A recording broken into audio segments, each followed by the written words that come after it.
Turksat 5A ne işe yarar? Ahmet Arslan konuyla ilgili şunları söyledi. Uydu ve haberleşme sektöründe sağladığımız gelişmeyi pekiştirmek adına çok önemli. Rekabetçi bir ortamda sözleşme imzalamaya hak kazanan Airbus'u da tebrik ediyorum. Artık önemli olan bugünden öncesi değil, bugünden sonrası. Bugünden sonra Turksat'a ve Airbus'a düşen hızlı bir şekilde en kaliteli ve en yüksek teknoloji ile 2020'de Turksat 5A'yı, 2021'de de Turksat 5B'yi yörüngedeki yerlerine yerleştirmek ve sadece ülkemize değil Turksat üzerinden bu bölgeye, dünyaya hizmet vermeyi sağlamak. Bu yüzden çok önemsediğimizi vurgulayalım. Beklentimiz yüksek. Turksat mühendislerinin bu işinde yer almasını ve Turksat 5A ve Turksat 5B'ye ilişkin üretimlerin daha fazla Türkiye'de yapılmasını önemsiyoruz. Biz bunu daha önce sözleşmelerde ifade ettik. Hayırlı uğurlu olsun ifadelerini kullandı. SpaceX firmasına ait olan Falcon 9 roketiyle ABD Florida eyaletinde bulunan Cape Canaveral üstünden fırlatılacak uydu 31 derece doğu yörüngesinde hizmet verecek. Turksat 5A uydusu manevra ömrüyle yörüngedeki frekans ve yörünge haklarını 30 yıl boyunca güvence altında tutacak. Uydu, Türkiye, Avrupa, Orta Doğu, Kuzey Afrika, Orta Batı Afrika, Güney Afrika, Akdeniz, Ege Denizi ve Karadeniz'i kapsayan bir coğrafyada 1728 MHz kapasite ile televizyon yayıncılığı ve veri haberleşmesi hizmetleri sunacak. LWO1 Weathernet, liftoff conditions looking pretty good. ESTS is ready for launch. Ignition. Liftoff. Falcon 9 has cleared the tower.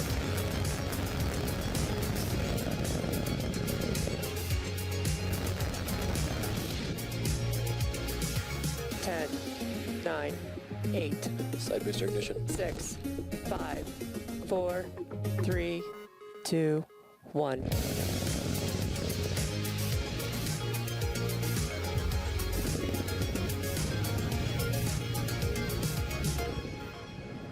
Happy New Year, everyone, and good evening. It is Thursday, January 7th, and you're tuning in to SpaceX's first mission for 2021.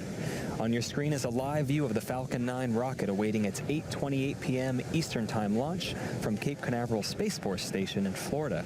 My name is Michael Andrews, and I'm a supply chain supervisor here at SpaceX, and welcome to the Turksat 5A webcast for our customer Airbus. Today's payload is a fifth-generation broadcast communications satellite for the Turksat fleet, designed and developed by Airbus. With an expected lifespan of more than 30 years, this new communications satellite is designed to provide television broadcast services and improve broadband data networks across a large geographic area, including Turkey, Europe, the Middle East, North Africa, Central West Africa, South Africa, as well as the Mediterranean, Aegean, and Black Seas. Now, before we explore more about today's payload, let's first take a closer look at the Falcon 9 vehicle supporting today's mission. The Falcon 9 rocket you see on your screen is standing at about 229 feet or 70 meters tall. And the bottom two-thirds of that vehicle is what we call the first stage. Now, while this is the first launch of 2021, today's booster is taking flight for its fourth time. It previously supported the GPS-3 Service Vehicle 3 mission in July 2020, as well as two Starlink missions, one in September 2020 and one a month later in October 2020. Falcon 9's first stage is responsible for accelerating the vehicle all the way to the edge of space, after which it will separate from the second stage, carrying that Turksat 5A satellite. And once separation is complete, we will attempt to recover the first stage on our drone ship for the fourth time. That drone ship you can see on your screen, known as Just Read the Instructions, is currently holding position in the Atlantic Ocean a couple hundred miles off the coast of Florida. And if we stick that landing today, for those of you keeping score, it's going to be SpaceX's overall 71st successful booster recovery. Now, after the first and second stage separate, the second stage will ignite its single Merlin vacuum or MVAC engine to carry the Turksat 5A satellite to a geostationary orbit. And at the very top, above the second stage, at the top of the rocket, you see a nose cone-shaped object. We call this particular assembly the payload fairing. It's 17 feet diameter, 43 feet tall, it's 5 meters diameter, 13 meters tall. And this fairing houses today's satellite. Now, to transport the satellite safely, the fairing is designed to protect the satellite from aerodynamic heating, loads, and any kind of atmospheric contamination during ascent. And once we get through the Earth's atmosphere and reach the vacuum of space, the payload will no longer need this protection. We're then going to jettison the fairing halves so we don't have to carry around that extra weight, and the second stage will continue with the satellite to its targeted drop-off orbit for deployment. Both fairing halves were used during today's mission. They've been flown for the second time each. One half previously flew on the July 2020 Anasis-2 mission, and the other previously flew on that June 2020 GPS-3 Service Vehicle 3 mission. And following the deployment of today's payload, we'll attempt to only catch one fairing half in the air with our recovery vessel Miss Chief, while Miss Tree, the other vessel, will retrieve the other through from the water, what we call a wet recovery.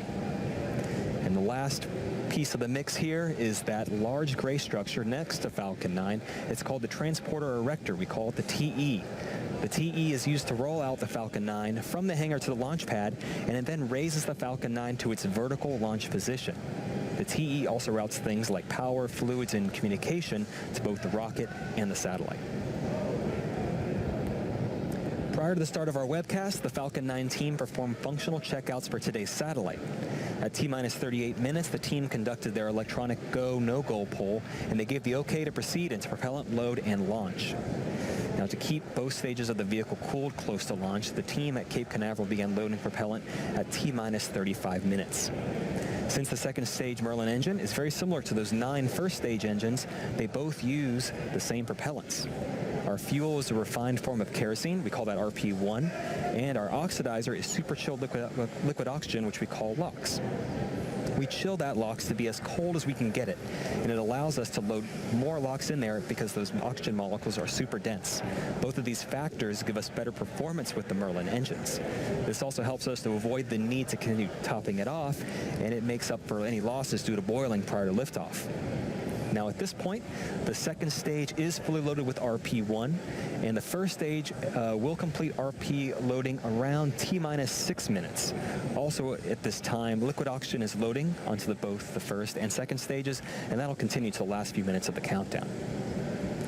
At T-minus 7 minutes, we begin our engine chill phase. The pre-valves between the first stage engine and the propellant tanks will open. That chills the engines. This is where we cool those turbo pumps in order to avoid thermal shocks when we start the pumps at just T-minus 2 seconds, and it helps us light the Merlin engines. Also, we're loading helium into storage vessels on the first and second stages. During flight, we pass this cold helium through heat exchangers on our Merlin engines. The heat of the gas generator exhaust warms this cold helium and expands it. This expanded helium gas is used to fill the empty volume in our fuel tanks created by the engine pumps pulling propellant out of the first stage. Think of it like your car. We use gravity on a car to keep all the fuel near the bottom of the tank. Here in space, we need helium to push all that fuel towards our turbo pumps. Now, let's take a moment to learn a bit more about our payload today. Weighing in at approximately 3.5 tons, the Turksat 5A satellite provides roughly 10 kilowatts of power. By way of its high reliability and design, this 5th generation satellite will serve as the fleet's first satellite to operate under an electric propulsion system. And as I mentioned earlier, the Turksat 5A communications satellite was designed by our customer Airbus to provide television services and improve broadband data networks to service areas covering Turkey, Europe, the Middle East, North, Central, West, and South Africa, as well as the Mediterranean, Aegean, and Black Seas. The satellite is scheduled to become fully operational sometime in the second quarter of this year. Now let's take a moment to learn more about what makes this communications satellite so unique. Standing by for launch command. T-minus 4 minutes.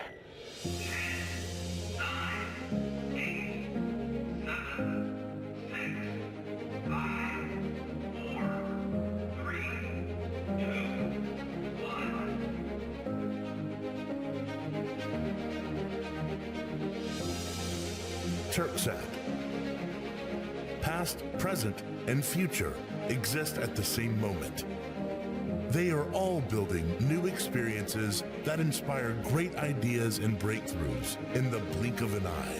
In the pursuit of innovative technologies, Turksat, one of the world's leading satellite operators, is now stronger in space with its new satellite fleet.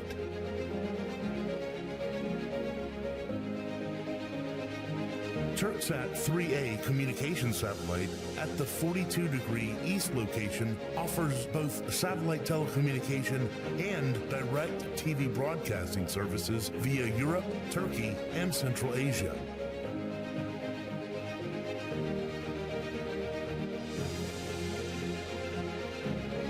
Turksat 4A provides broadcasting services within a wide area covering Turkey, Africa, Europe, the Middle East, and Asia on KU band.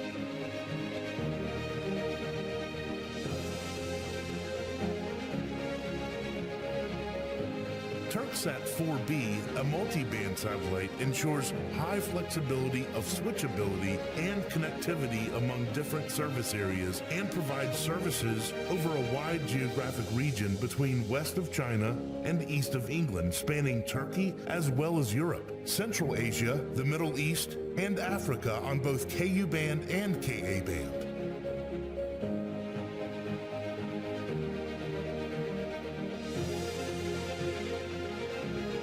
Thanks to Airbus state-of-the-art technology, the most powerful satellite of the Turksat fleet, Turksat 5A, upon being operational with 10 kilowatts payload power, will be active across a wide area at the 31° east orbit covering Turkey, Europe, the Middle East, North Africa, Central Okay, one West load is Africa, complete. South Africa, as well as the Mediterranean and the Aegean Sea and the Black Sea.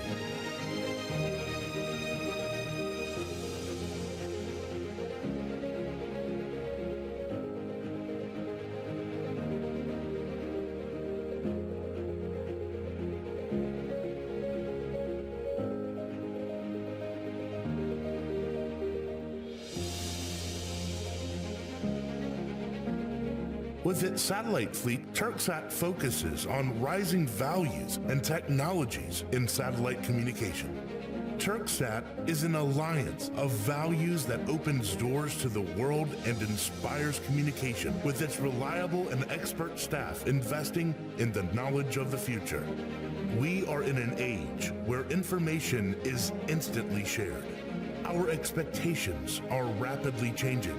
Technology is leading us to new experiences.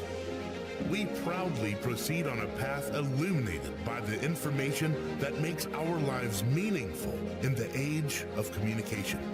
While new experiences inspire great ideas, Turksat of the future invites you to be a part of this moment. Turksat, space age in communications. Mission Control, we have liftoff.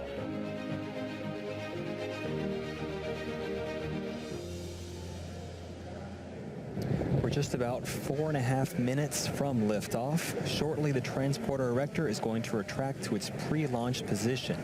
We may see in a few seconds here the arms cradling right under those fairings.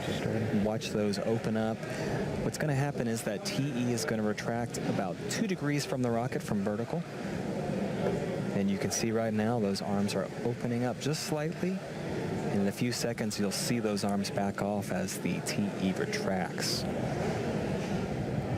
And it's just, those 2 degrees is just a little bit of movement, but it's enough to clear the rocket to allow it to leave the pad.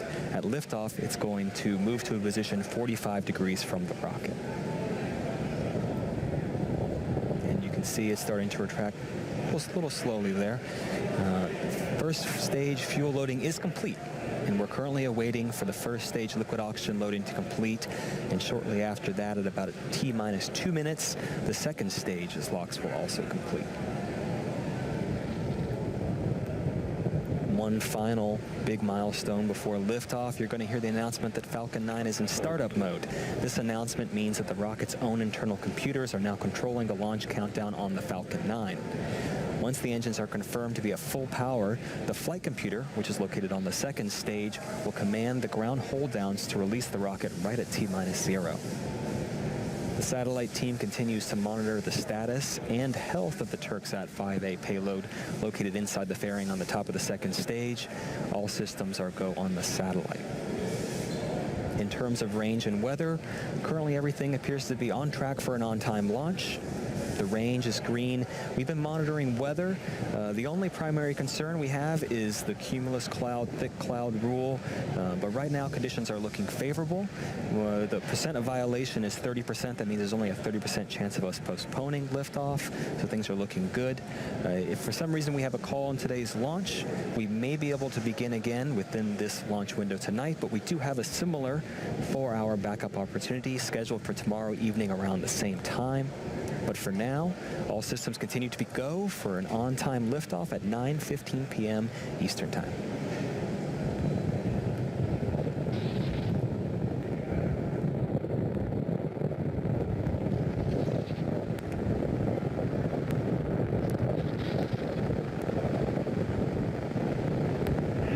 This time, the LOX loading is complete. It just finished on the second stage, and that is the last milestone for propellant loading prior to liftoff. We're going to start seeing a buildup of white clouds emanating from the Falcon 9. That's perfectly normal.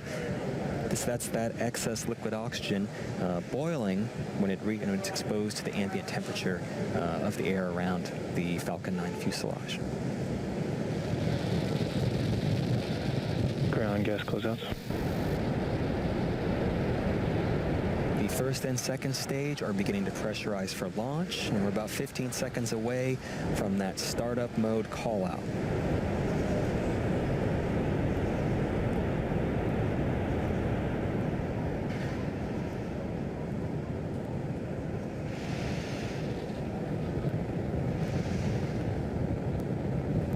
Flight computer has entered startup. We have confirmation of start out. We're just waiting for launch director's go for launch call out.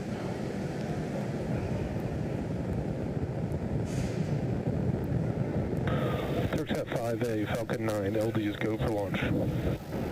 And you've heard it, we're 30 seconds away. All systems are go for an on-time launch of Falcon 9 with the Turksat 5A satellite, our first launch for this year. 30 seconds.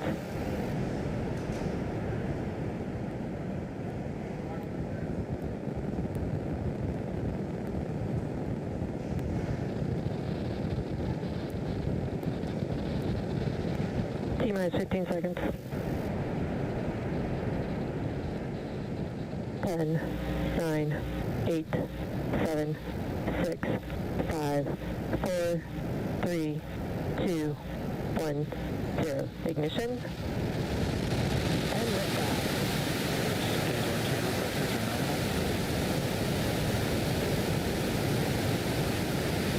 The vehicle is pitching downrange.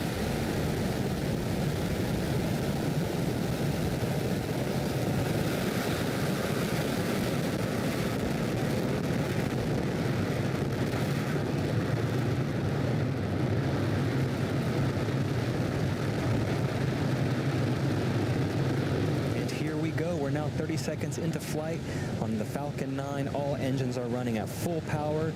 We are preparing to enter through our first major milestone after liftoff, max Q. It's going to occur at T plus 1 minute 12 seconds. We're going to throttle those engines down. We've confirmed nominal status from the avionics team. Next, max Q. That's when the vehicle experiences the greatest amount of dynamic pressure. We throttle those engines down, and afterwards we throttle them back up to keep dynamic pressures below a certain level. Falcon 9 is supersonic.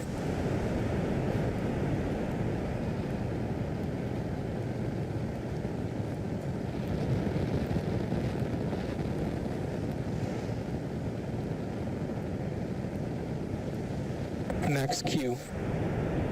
We've successfully crossed the max Q threshold. Everything is looking good with the first stage's trajectory.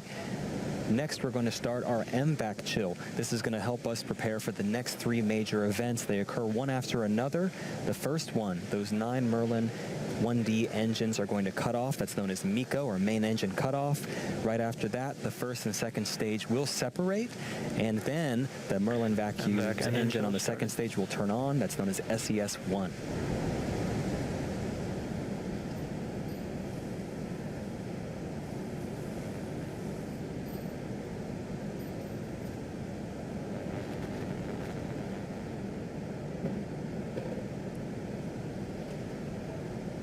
About 15 seconds away from throttling down those Merlin 1D engines, you'll start to see that visual change in that plume you see on the screen.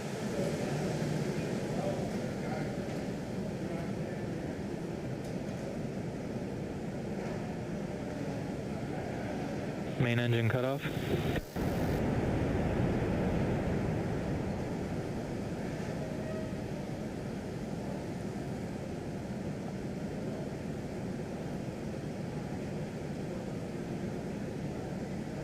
Stage separation confirmed.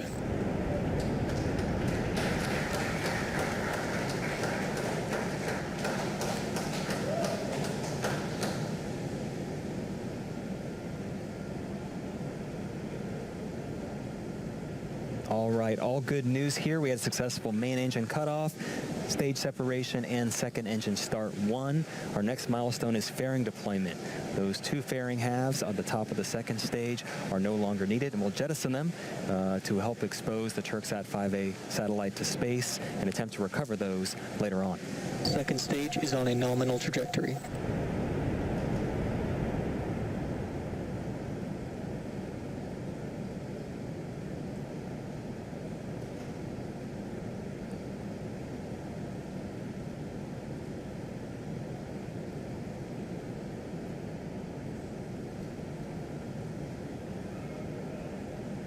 Fairing separation confirmed. And you saw there, we just jettisoned our 2 fairing halves. It's our first good view of Turksat 5A. It's now exposed to space, and those 2 fairing halves are heading back down to sea level.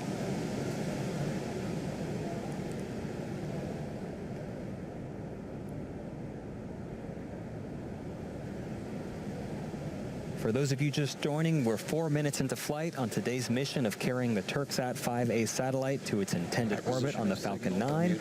We're currently in the first of 2 planned M backburns. That's what you see on your screen currently.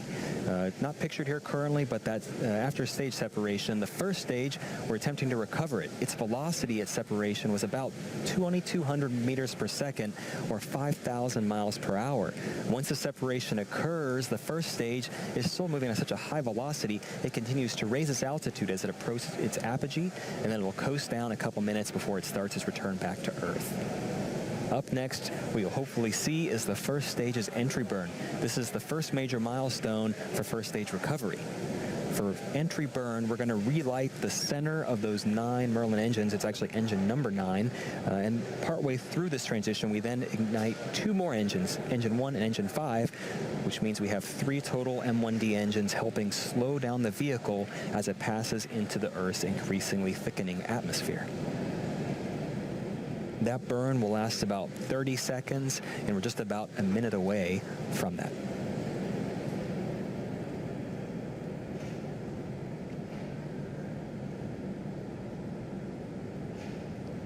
And also not pictured here, those 2 fairing halves are making their way down. It'll take a lot longer than it will for the first stage, but we will attempt to recover those later on in the evening. Expected loss of signal, Kate.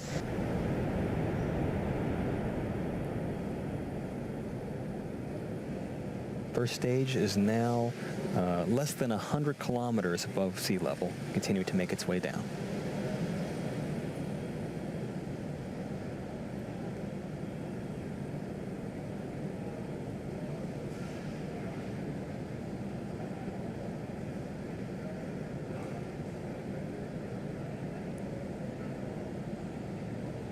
Just 10 seconds away from entry burn.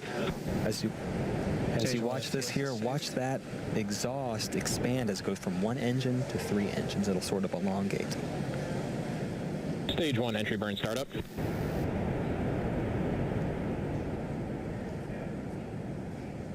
Entry burn has begun. All 3 engines are running currently.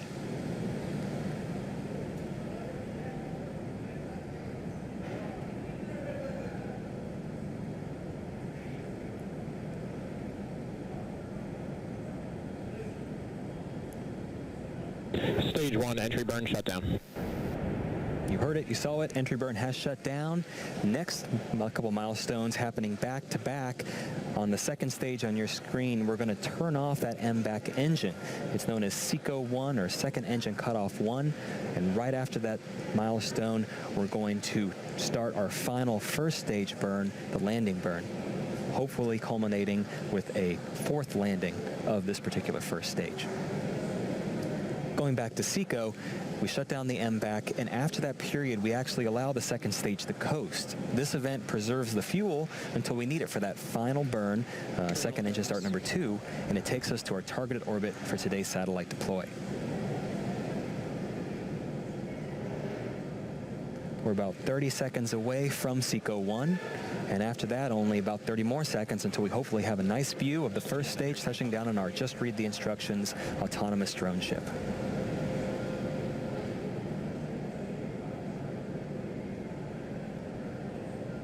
Stage 2 FTS is saved.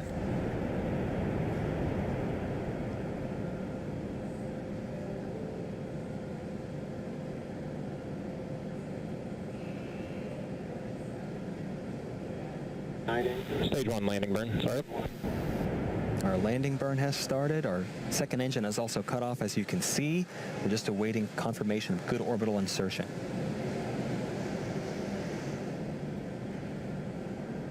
And back on sea level, you can see here the drone ship.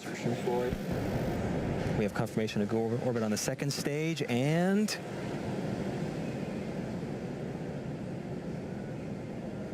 looks like we have a good landing on the drone ship as well. This is SpaceX's 71st successful first stage recovery. This particular booster's 4th successful recovery, getting ready for its 5th flight in the future. That's our secondary mission, vehicle reusability, but our primary mission is not yet complete.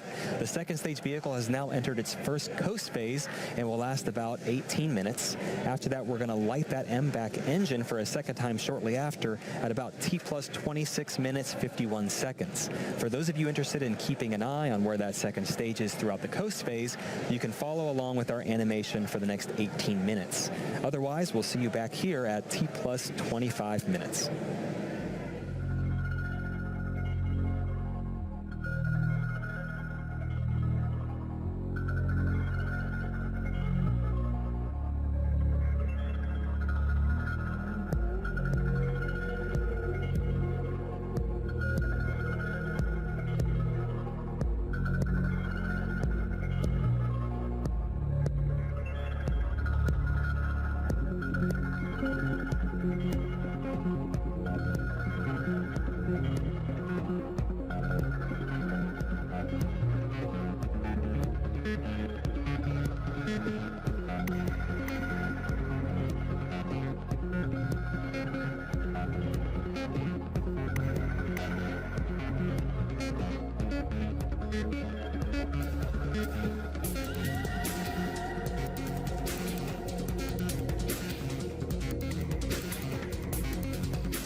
Expected loss of signal, Bermuda.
Welcome back to the webcast, the Falcon 9 mission carrying the Turksat 5A satellite designed and developed by Airbus.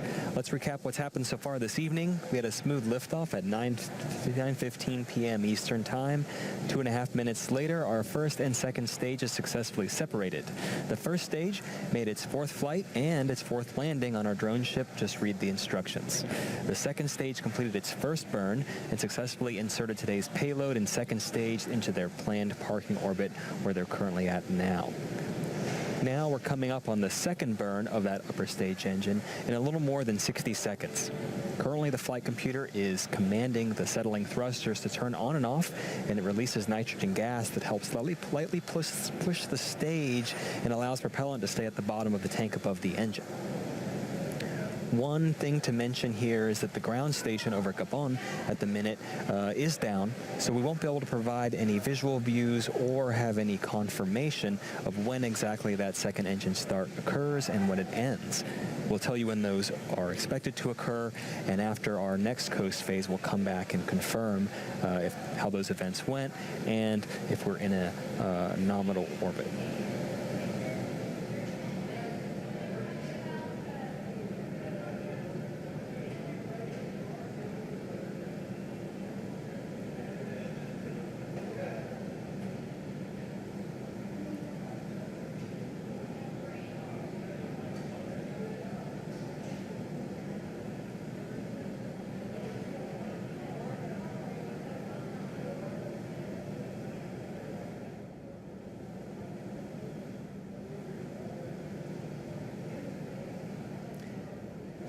And currently we do expect for that second engine start, SES-2, to occur. At this point, the nominal burn duration is 70 seconds. Currently that second stage is traveling almost 8,000 meters per second. This burn is going to add another 2,000 meters per second to the Falcon 9 speed before it shuts down for a second time. This shutdown event called SECO-2, which is hopefully 45 seconds from now, that's then for second engine cutoff number 2. This burn places the Turksat 5A satellite into the required orbit prior to separating it from Falcon 9.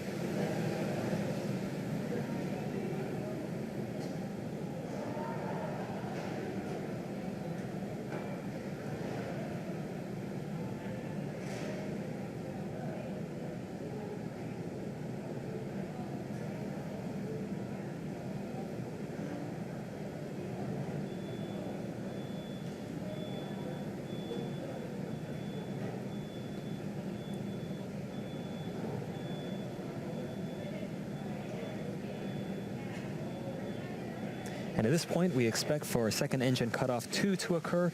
Like I mentioned before, the ground station over Gabon in Central Africa is down at the moment. However, the Falcon 9 second stage is an incredibly reliable vehicle, and we trust those events are occurring at those nominal callouts. But we will come back after our next coast phase and have some information when we're over the next ground station and give you more information. And as a reminder, the Turksat 5A satellite is still attached to that second stage. The stage is now going to start a slow spin, kind of like a football, that helps stabilize the satellite when it's released. This transition is going to take 5 more minutes, and satellite separation is expected to occur at T plus 33 minutes and 4 seconds. Now, while we wait for the satellite to get closer to its final destination, we'll pause commentary during this coasting phase, but we'll come back just before stage 2 separation takes place at T plus 32 minutes.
Acquisition of signal, HPK.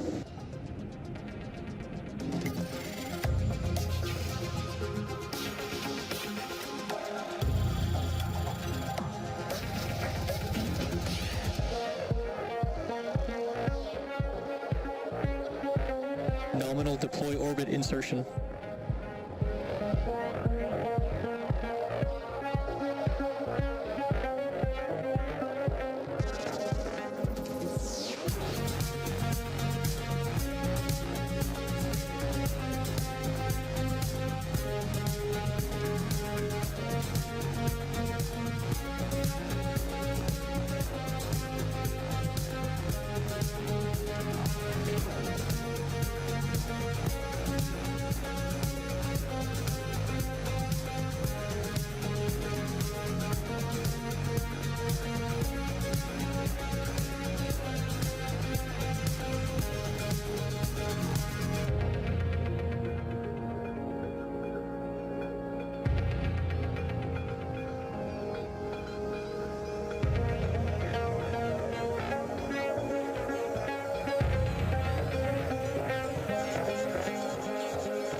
Welcome back again to our launch coverage of the Turksat 5A mission. One quick note, we're actually not spinning the second stage of this mission, but unfortunately I can confirm we had a good orbit after our second engine start, which is great news. If you're just joining us, we have one more major milestone coming up in about 10 seconds. That's the deployment of the Turksat 5A satellite.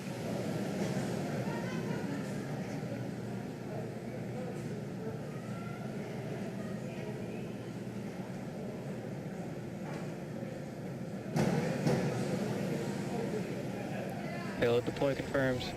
And you can see it. We have confirmation of successful payload separation of the Turksat 5A satellite, and that will now bring today's webcast coverage to a close.